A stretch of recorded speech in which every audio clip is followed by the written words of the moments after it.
Okay, so I don't know how much time we got here.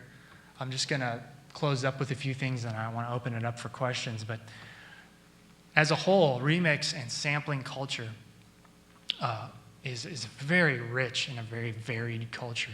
If you think about it, it's like our gene pool. As every new original work is created, it is constantly varied and brought on. And sampling culture takes that even further. Remixing is often more of a macro type alteration of an entire work, whereas sampling can often take little pieces from here and there and there. And you can see that I did a significant amount of that in my own remix, from taking a break loop and then sampling one shots from other sources. And then again, a lot of it was original recording that I did myself. But it's very quickly evolving. Even in dance music, the genres just split and change like crazy.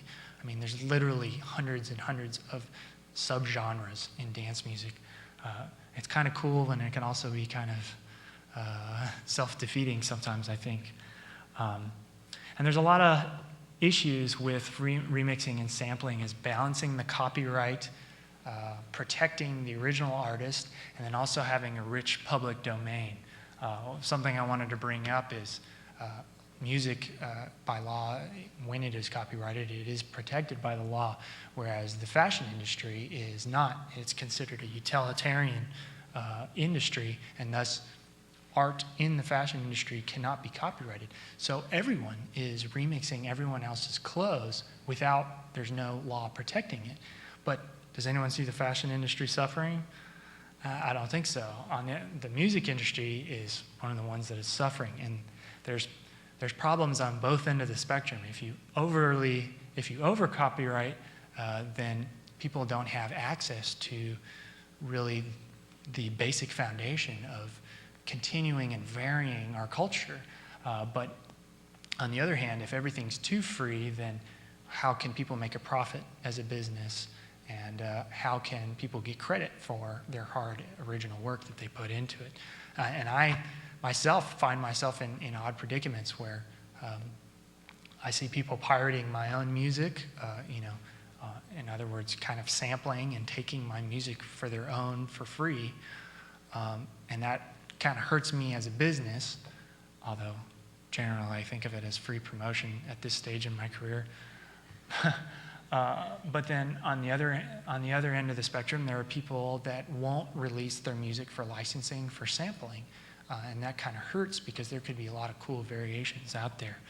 And then, of course, there's the philosophical question. Well, since everything is taken from something that came before it, what is truly original?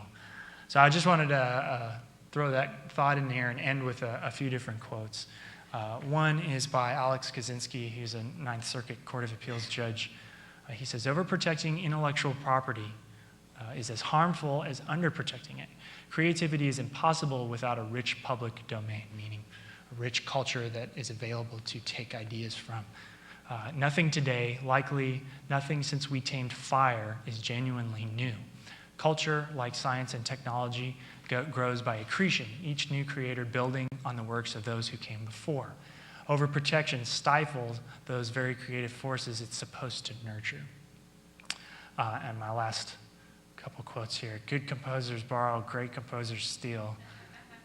And interestingly enough, that was stolen from immature poets imitate, mature poets steal from T.S. Eliot. So, thank you. Thank you very much. So I did want to open it up to anybody who had questions kind of about the process and the result.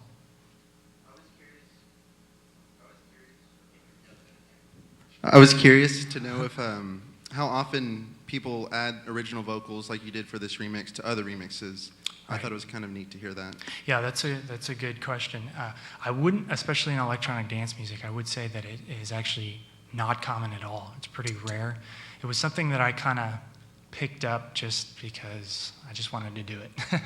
And one of my main things about songs is I really like the bridge area, and that was where I put my vocals. I really wanted to make that something powerful and new. So I kind of decided to put some new vocals in that section. Yeah.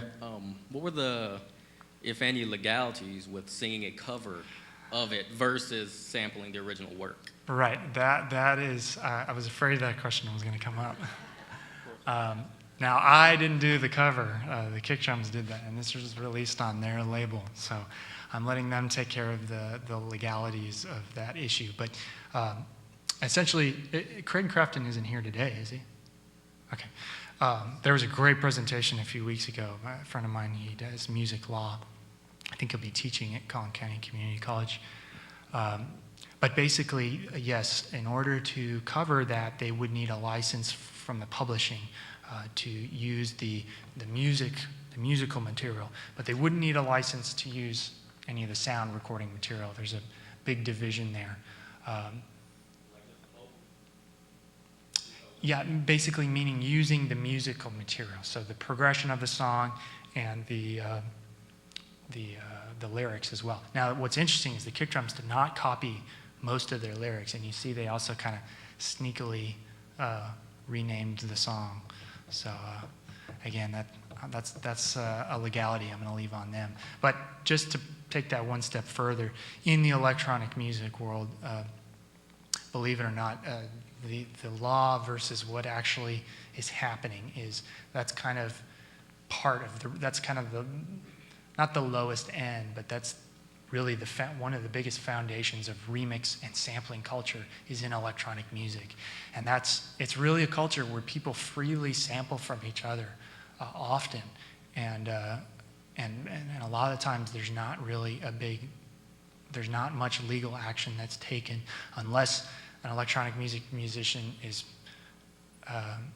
sampling from a very big song, such as, like the Black Eyed Peas or something like that. Good question.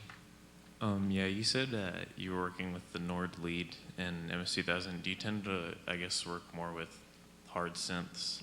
I do. Is that considered, I guess, the norm for your genre? Oh, I wouldn't say it's the norm, and especially as synths get better and better in software and in the digital format. I think that's what's used most often. I do tend to be a hardware geek, and to make matters even funnier is I actually I record in live. I play it myself. I don't use MIDI to play in any of those notes. I play my synths live, and a lot of the automation I do on the synth itself as I'm playing. So like those, I'm often changing a mod wheel and changing the pitch at the same time while I'm playing a note or play the bass line. And I played the electric bass and sang too. That's kind of, I like to put as much of my art into it as possible. We have 50 questions, but we'll leave them at 2. Okay, 2. Do you have any books that you would suggest? Books? Oh, yes, I do. Now, if I could remember the specific titles and the authors is a different question. There is a couple, especially when I was at UNT, I was actually doing some pretty big presentations on the DJ and using of turntables. But there's definitely one that's called The History of the DJ, which is a very thick, at least 400 or 500 page book. But it's actually an excellent resource, and it's very legit. It's got actual footnotes that are solid academic resources.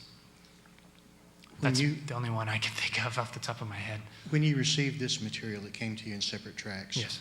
If you had a younger DJ, who's trying to do something off a final product that doesn't receive the full mixes, he's going to have something that's compressed and everything's already put into it. How do you address those types of issues of trying to remix that? Okay, so I'm not 100% sure I understand what you mean. So the pieces are sent to me. And you had several different tracks. You had vocals separated from the guitar. Right. If you had an older song where you didn't have the opportunity to receive it in separate pieces, right, how would you try and isolate those? Right.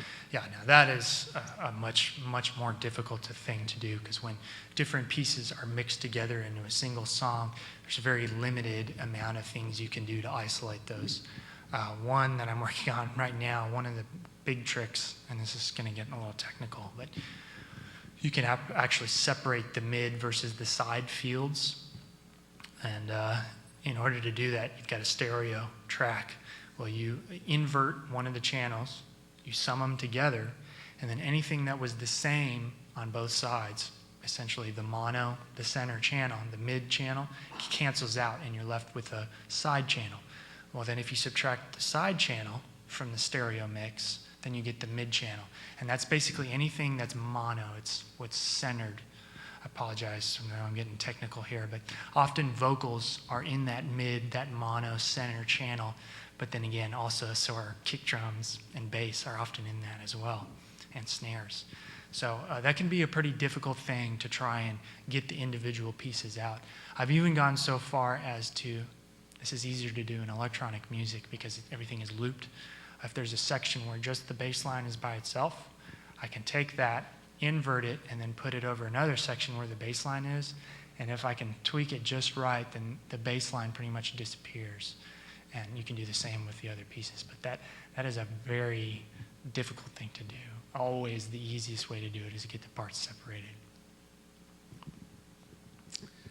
I've got a question. In your mix, Sure. the final product, Okay. you said the one part, I think it was BC1. You said that's my favorite part. Right. What was going on there? Can you explain what you were doing there Sure, I can in talk. the structure? Right. So that was the extension. This is kind of an extended bridge area. But again, first of all, about that section, I'm wondering, there's probably not a good way to skip to it over there.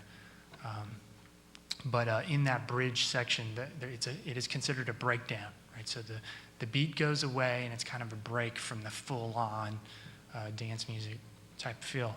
But the first thing that I did was, I was processing the vocals, and I was using a lot of filtering to build the song up. But that's also the section where I really changed the progression. Instead of a normal progression in A, like the verse, I've got a couple of variations that they start on A and they come back to A. And then the chorus, which is a chromatic bass line from A minor, steps down chromatically. Well, in that section, I really used a regression. And it's a very simple but kind of interesting kind of progression that I really liked, where instead of starting on A, I started, I believe, on G. No, is that right? I think I started on G, and then I moved away from G, and then I ended on A. So that's the difference between a progression, which moves forward, and a regression, which moves in reverse. And then also at that point, I added different synths that we hadn't heard before. And kind of gave it a little bit more of I like to think of it as a little more magical, powerful, potent section of the song.